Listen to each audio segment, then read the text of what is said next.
Pak Deon, apakah ada dampak jika kita terlambat membangun ekosistem energi bersih di Indonesia?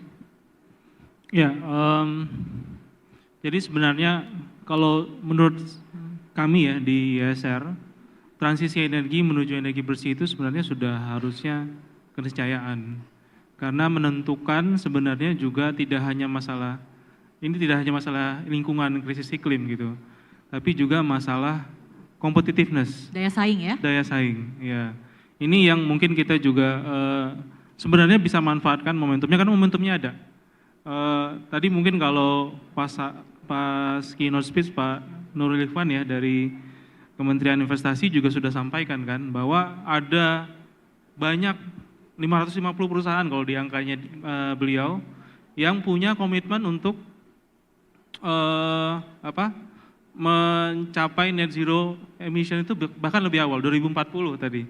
Berarti 20 tahun lebih awal dari Indonesia. Dan 300-an, 100% energi terbarukan di 2030.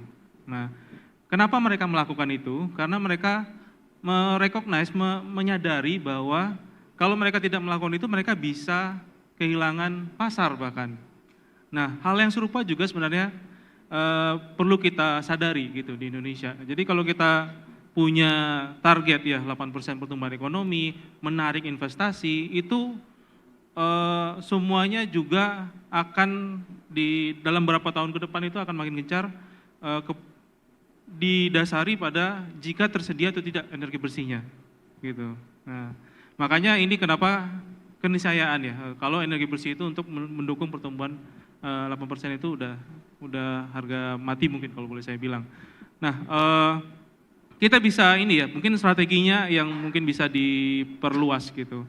Bagaimana kita bisa meningkatkan partisipasi dari banyak pihak gitu, bukan hanya pengembang energi terbarukan, bukan hanya PLN ya, tapi juga mungkin ya ini yang memang sudah punya komitmen ini gitu, ya sudah punya komitmen untuk mencapai 100% energi terbarukan di 2030 loh. Berarti mereka sangat greget harusnya ini sekarang, gimana nih mau masang energi terbarukan. Apa yang bisa dilakukan, perubahan yang bisa dilakukan untuk dari segi regulasi, aturan main, market ya, memfasilitasi hal tersebut. Salah satunya mungkin yang sempat ISR bahas itu adalah memantau bersama jaringan transmisi, yang saya rasa SDM juga punya pandangan yang serupa ya, untuk mendorong bagaimana ini bisa diterapkan. Jadi konsumen bisa mengadakan pembangkit energi terbarukannya sendiri untuk kebutuhan, memanfaatkan jaringan fasilitas infrastruktur yang ada. Kalau dari sisi reformasi kebijakan, apa yang harus segera dilakukan, Pak Deon? Singkat aja. Wah, kalau ngomong kebijakan panjang sih ya. Iya, baru mulai lagi, gimana jelasinnya? Ini singkat. Udah dikasih alarm ya, ini. Saya rasa kita udah punya beberapa instrumen perencanaan yang cukup kuat. Seperti tadi yang sudah disebut Pak Haryanto, RUPTL kita ya, sudah 75% itu energi baru terbarukan. Energi terbarukannya 46 gigawatt dari 69,5 gigawatt. Ini bagaimana eksekusinya? Karena sejauh ini eksekusinya memang yang jadi problem. Ini ada perbaikan dari masalah tata kelola perizinan, ya, pengelolaan investasi, bahkan juga peningkatan kapasitas dari pelaku-pelakunya, terutama mungkin salah satunya adalah PLN yang memproses pengadaan energi terbarukan ini. Karena PLN nggak pernah punya pengalaman sebelumnya untuk mengadakan membangun energi terbarukan dalam skala 46 gigawatt dalam 10 tahun. Jadi 5 gigawatt loh setahun.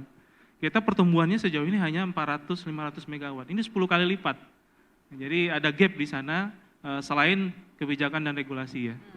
Tentunya inovasi dan teknologi ini juga perlu didukung gitu ya, Pak Deon.